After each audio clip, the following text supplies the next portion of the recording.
Comrade sanibonani niyaphila. Sekuyisikashanyana sigcinene.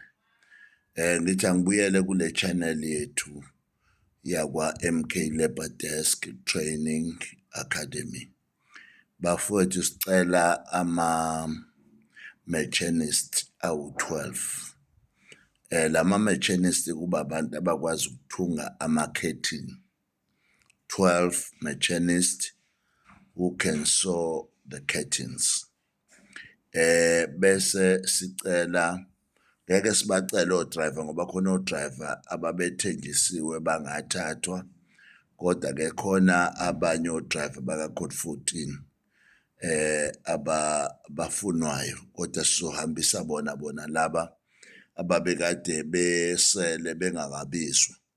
Mhlambe mase ebuya umqashi sosebenzisa abanye, kodwa senzela ukuthi laba bokuqala kungabo ngathi siyayineglect into yabo. Ma comrade, isikole siyaqhubeka, siqala u-second week wesikole. Sicela ukusho ukuthi abafisa ukungena esikoleni se-machinist abaye lapha kwa-125 Florence Nzama Street. Kuno ABSA lapha ngase Unisa.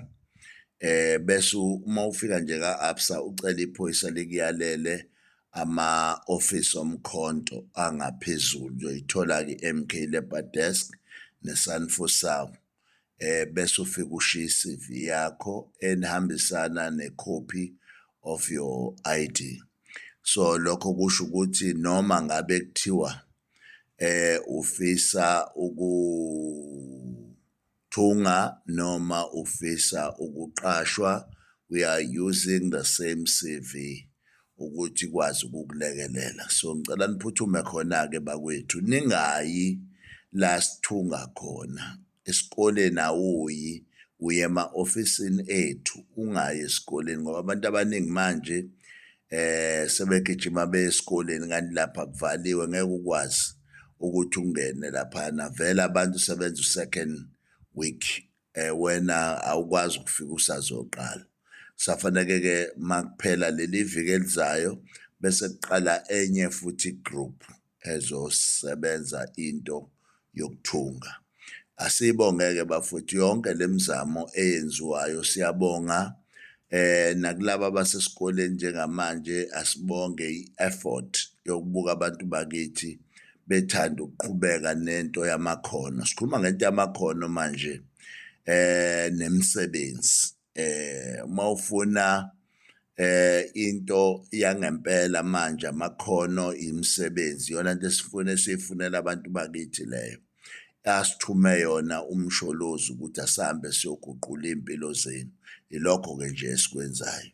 Ngiyathemba ukuthi lokho akukona esisazokwenza, hhayi ukuthi sisazokwenza, sesiyakwenza futhi kade sikuqalile. Nibonile baningi abantu esebethola umsebenzi through us as i-MK Labour Desk affiliated nomkhonto ne-Sanfosao to guide into yaka-Labour Matter ukuthi ngempela abantu bahola imali e-correct yini. There are companies-ke afuna ukuqhubeka nokuxhaphaza abantu bakithi abaholele under the minimum wage.